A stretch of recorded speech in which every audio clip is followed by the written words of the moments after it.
बाहर का मौसम और अंदर का मौसम सब परिवर्तनशील है। मुझे भी मोबाइल में एक मैसेज मिल गया, व्यापारी सोच रहा है कूलर बेचूं कि छतरी बेचूं। धूप भी नहीं है, कूलर बेचा जाए, पानी भी बराबर नहीं गिर रहा है, छतरी बेचा जाए। उसको भी बड़ी चिंता में, क्या बेचूं, सामने क्या निकालूं, कूलर निकालूं कि छतरी निकालूं।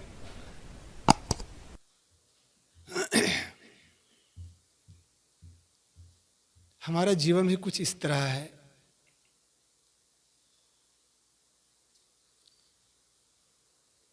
कुछ लोग कहते हैं संसार दुखमय है, कुछ लोग कहते हैं संसार सुखमय है।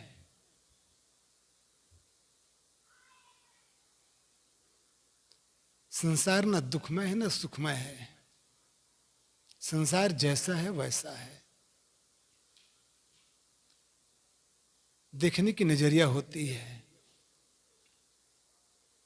इसमें बड़े बड़े ऋषि मुनि ज्ञानी ध्यानी लोग योग करते हैं, क्योंकि संसार में ही योग साधना हो सकती है। यदि हमें मानव जीवन नहीं मिलता तो बंधन काट भी नहीं सकते। बंधन काटने का साधन है मानव जीवन। परम पुरुषार्थ यही है, जीवन का उद्धार करना, योग को लक्ष्य बनाए, भोगों की सीमा पार करना। पथिक अब मत रुकना, अविचार में सुख लेते लेते, भ्रमित हो माया के विस्तार में सुख लेते लेते। साधन धाम मोक्ष कर द्वारा, पाए निज परलोक समारा। यदि हमें मानव जीवन नहीं मिलता तो कल्याण का करने का साधन कोई दूसरा नहीं था। इसी मानव जीवन में ही आदमी उच्च से उच्च दशा को प्राप्त करता है। बुद्ध कहिए, महावीर कहिए, कबीर कहिए, मोहम्मद साहब कहिए, ध्रुव कहिए, प्रहलाद कहिए, किसी का भी नाम ले लीजिए और किसी के जीवन चरित्र को देखिए। इसी संसार में इसी शरीर को प्राप्त करके ही जीवन का कुछ कामयाबी में पहुंच पाया है। इसलिए संसार दुखमय है ना, संसार सुखमय है। जैसी दृष्टि वैसी सृष्टि कही जाती है, सच है। यदि हम संसार को भोगमय देखते हैं, हाँ संसार तो भोगने लायक है, भोगो, खाओ, पियो, मौज करो, तो भोगो, फिर पेट भर भोगो। नहीं, संसार तो योग का है, संसार में रह करके योग किया जा सकता है। भोगऊं भोग भुक्ति जन भूलऊं, योग युक्त तन साधव हो, सदगुरु कबीर ने कहा है। भोगऊं भोग, संसार की वस्तुएं का उपयोग करो, लेकिन भोगऊं भोग भुक्ति जन भूलऊं, भोगते भोगते संसार में भूल मत जाओ, भूलना नहीं। तेन तिक्तेन भुंजता मां गृधा कश्चित धनम। ऋषि कहते हैं संसार के प्राणी पदार्थ उपयोग के लिए हैं। यदि हम उपयोग नहीं करते हैं तो उसके हम उस कल्याण की ओर भी आगे नहीं बढ़ सकते हैं। दाल भात रोटी सब्जी क्यों है? खाने के लिए तो है। यदि हम नहीं खाते हैं तो जीवन कैसे चलेगा?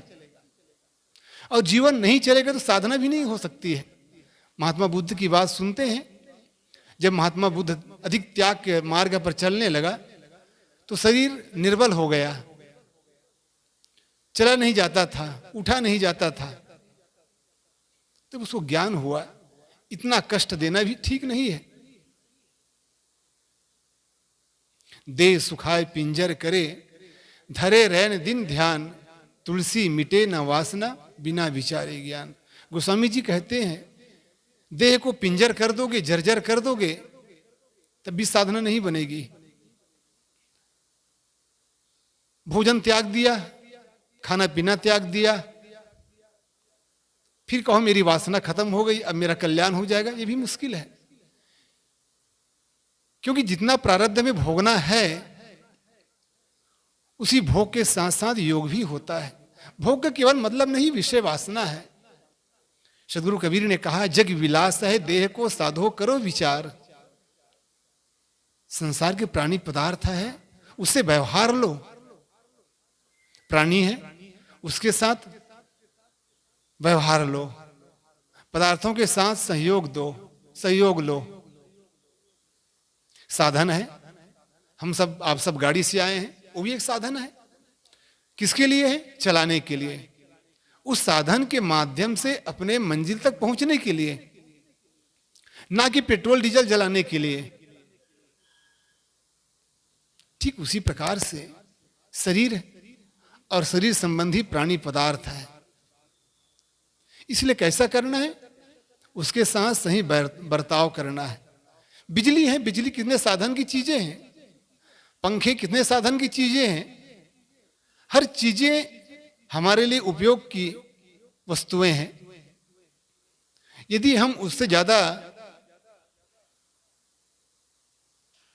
अपने आप को जोड़ते हैं तो वही हमारे लिए डूबने का कारण है।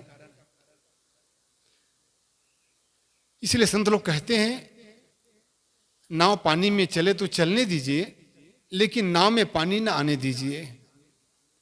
नाव कहाँ चलती है? पानी में। कहीं बालू और सड़क में नहीं चलती है, आकाश में नहीं चलती है, पानी में ही चलती है। लेकिन जब उसी नाव में जब पानी आ जाता है तो नाव के डूबने का कारण बनता है। कहें कबीर कहा, जइहो भाग चारों दिशा में लागी आग। संसार को छोड़कर कहां भागेंगे आप? ये साधु हो गए हैं, वो घर छोड़ करके भाग गए हैं, माता पिता छोड़ करके आ गए हैं। इन कहां आए हैं? बड़े परिवार में आए हैं, छोटे से घर छोड़ करके बड़े आश्रम में आए हैं। फिर क्या बहुत बड़े त्यागी हो गया? वो कहानी याद आती है। एक महात्मा जी पेड़ के नीचे बैठे हुए थे। एक राजा आया। राजा थोड़ा धार्मिक प्रवृत्ति के थे। राजा को आते हुए देखकर वो संत पैर पसा करके सो गया, पैर फैला दिया और सो गया। राजा को बड़ा आश्चर्य हुआ, ये संत कितने स्वाभिमानी अभिमानी है। अभी तो बैठे थे, अब मुझे आते हुए देख करके पैर पसा करके सो गया। आया पास में, दंडवत प्रणाम किया। उन्होंने कहा, महाराज ये पैर पसारना कब से सीख गए आप? जब भी कभी आता था आपके दर्शन करने के लिए तो आप शांत मुद्रा में, ध्यान मुद्रा में बैठे रहते थे, कि मुझे आते हुए देखकर आपने पैर पसारना शुरू कर दिया।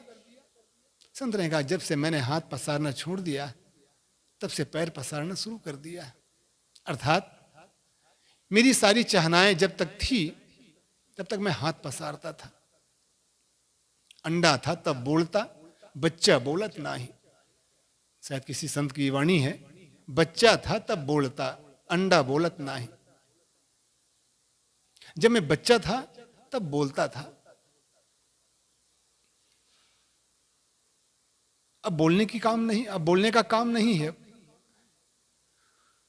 संत ने फिर कहा, राजन आप तो बहुत बड़े त्यागी हैं। संत ने राजा से कहा, राजन आप तो बहुत बड़े त्यागी हैं। उन्होंने कहा, महाराज आप मुझे क्यों मेरे से मजाक कर रहे हैं? मैं कहां बड़े त्यागी? त्यागी तो आप हैं। संत कहते हैं, मैं कहां त्यागी हूं, त्यागी तो आप हैं। फिर वही चर्चा होती रही। राजन ने कहा, राजन महाराज मैं आपकी बातों का आशय नहीं समझ पा रहा हूं। आप मुझे त्यागी कहते हैं, अब मैं आपको त्यागी कहता हूं। आखिर बड़ा त्यागी कौन है? संत ने कहा, देखो मैंने तुच्छ चीज छोड़ करके आया है। कुछ परिवार छोड़े, छोटा सा घर छोड़ा, छोटी सी जमीन छोड़ी, परिवार छोड़े, गांव छोड़ा, ये तुच्छ चीज छोड़ करके आया हूं और इस पेड़ के नीचे भगवान का भजन कर रहा हूं। और आपने बड़ी बड़ी चीजें छोड़ दिए, इसलिए आप बड़े त्यागी हैं। उस राजा के मन में बात समझ नहीं आई। उन्होंने फिर कहा, महाराज स्पष्ट करिए, मैं समझ नहीं पा रहा हूं, मैं बड़े त्यागी कैसे हूं? देखो, मैंने घर द्वार छोड़ा, वो तुच्छ चीजें थी, इसलिए मैं छोटा त्यागी हूं। लेकिन तुम, जिसको छोड़ने से परमात्मा मिलते हैं, जिसको छोड़ने से सुख शांति मिलती है, उसको आपने छोड़ दिया।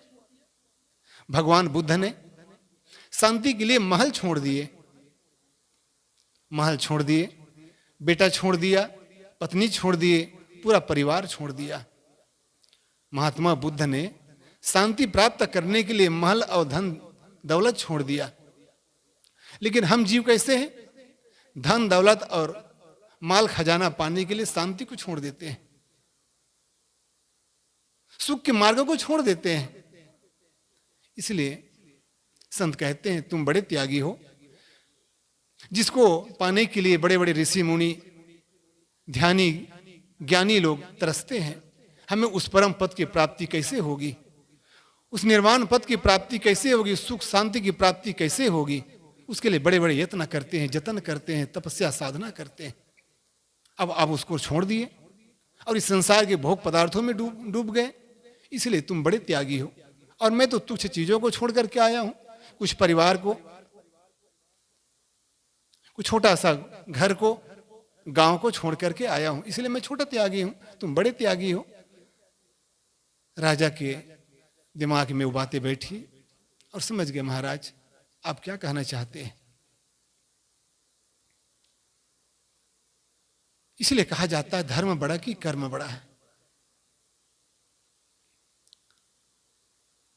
कुछ लोग कहते हैं हम तो बहुत बड़े धार्मिक हैं, धर्म का पाठ करते हैं, धर्म का माला फेरते हैं, मंदिरों में जाते हैं, पूजा पाठ करते हैं, तीर्थों में जाते हैं, हवन स्नान तर्पण करते हैं, दिन दुखियों को धन द्रव्य भी देते हैं, ठंडी के दिनों में लोगों को कंबल भी बांटते हैं, भूखे को भोजन देते हैं और असहाय व्यक्ति का सहयोग भी करते हैं।